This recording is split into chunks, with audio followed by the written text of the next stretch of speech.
Hey there and welcome. Ever look at a price tag and just wonder? Like, how did they come up with that number? Well, today we're going to peek inside the secret playbook that companies use to figure out exactly what you pay. Let's dive in. I mean, really think about it.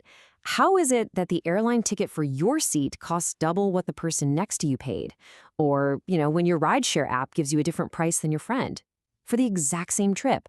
What's going on there? And don't even get me started on movie tickets. Yeah, it can feel totally random, maybe even a little unfair, right? But what if I told you it's not random at all? That there's a very specific method to all this pricing madness. Let's start pulling back the curtain. Okay, so here it is. Those price differences you see everywhere, they are not accidents. They are 100% intentional business strategies, and they all have one big goal: make as much money as possible by figuring out the absolute most that different people, like you and me, are willing to pay. And this master strategy, the core concept in this whole playbook, it actually has a name. In economics, it's called price discrimination. Now hold on. When you hear the word discrimination, you might think of something else. But in economics, it's not about prejudice. It just means treating different buyers, well, differently, based on what the company thinks they can get them to pay. We're talking the exact same product, the exact same service, but a totally different price. So the big question is, how on earth do they pull this off? Well, for this whole game to work, a few things have to be true. First, the company has to have some muscle, some market power. They can't just be one of a million identical sellers. Second, they need a way to slice and dice their customers into different groups. And, of course, those groups have to actually be willing to pay different amounts. And the last piece of the puzzle, and this one is absolutely crucial, you have to make it really hard for someone to get the cheap price and then just turn around and sell it to someone in the expensive group. You got to stop the scalpers, basically. So this master strategy isn't just one thing. It actually breaks down into 3 different levels or degrees that companies use to really nail their pricing. Okay, let's start with the first one. This is the most extreme, almost legendary version of the strategy: first degree price discrimination. You can think of this as the mind reader price. This is like the ultimate fantasy for any seller. Imagine if you could know the absolute maximum price every single customer was willing to pay for your product, and then you charge them exactly that. You'd capture every last cent of value, what economists call the consumer surplus. It's basically the extra money the buyer would have saved. Now, this is super hard to do in real life, but it's not totally impossible. So where does this actually happen? Well, the classic textbook example is a small-town doctor who knows everyone and charges patients based on what they can afford. A much more common example, though, auctions. Specifically, sealed bid auctions.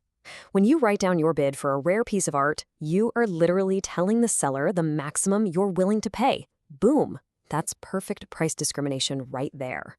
All right, moving on to the second degree. This one is way more common. And this one isn't about who you are, it's all about how much you're buying. Just think of it as the volume discount play.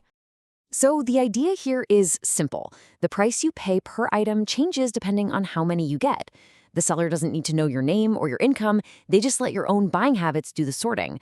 The more you buy, the better the deal you get on the next ones. And I guarantee you have seen this everywhere. Take a look at your electricity bill. The first chunk of energy you use probably costs more per kilowatt hour than the next chunk. Or how about train tickets? The price per mile often goes down the longer your journey is. And of course, that classic store offer. Buy one shirt for $20, get the second one for $10. Yep, that's second-degree price discrimination, plain and simple. And finally, we get to the third degree. This is the big one, the most common, the most recognizable version of them all. This is all about putting customers into specific, well-defined groups. Yep, this is basically market segmentation 101. A company looks at its customers, finds clear groups with different traits, and this is the important part, different price sensitivities, and then just offers a different price to each group. So what kind of groups are we talking about? Well, think about movie tickets. Who gets a discount? Students and seniors, right? That's one group.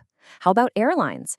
They know that business travelers who book last minute will pay a fortune, while vacationers booking months ahead want a deal. 2 different groups, 2 different prices. Even your power company does it, charging businesses a different rate than they charge you at home. All of these are classic textbook examples of third-degree price discrimination. But wait, there's more. The playbook doesn't just stop at price discrimination. There are other powerful moves companies can make. One of the biggest, the bundle. Oh, you definitely know this one. It's when a company takes two or more different things, sticks them together in a package, and sells it all for one price. For the seller, it's a great way to boost sales. For you, the buyer, it feels like you're getting a bargain. Now, bundling isn't all the same. It comes in two main flavors. First, you've got pure bundling. That's where you have to buy the whole package, no exceptions. Think Microsoft Office. You can't just buy Word anymore. Then you have mixed bundling, which gives you options. You can buy a burger on its own, or you can get the value meal with the fries and drink. The combo is almost always a better deal, right? That's mixed bundling. Okay, here's another really clever strategy from the playbook. It's called a two-part tariff. It's kind of like a 1-2 punch. First, you pay a flat fee just to get in the door, just for access. Then you pay a separate price for everything you actually use, like a membership at a country club or some cell phone plans. And the absolute perfect example of this is a theme park. They are masters of the two-part tariff. They use all this fancy economic modeling to figure out the perfect price structure to get the most money out of you. But let's forget the complicated graphs for a second and just look at the simple dollars and cents. Okay, so check this out. Let's say a theme park just charged you for the rides. Maybe they charge $6 a ride, and the average person goes on 4 rides. That's $24. Simple enough. But the park is smart.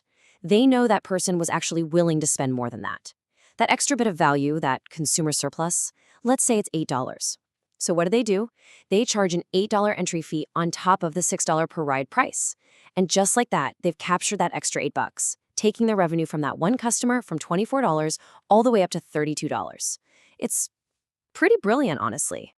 So there you have it, a quick look inside the secret pricing playbook. After this, I have a feeling the world of price tags is going to look a little different to you.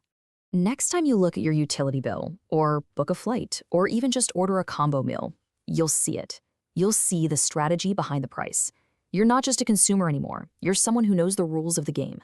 So, what do you do with that knowledge?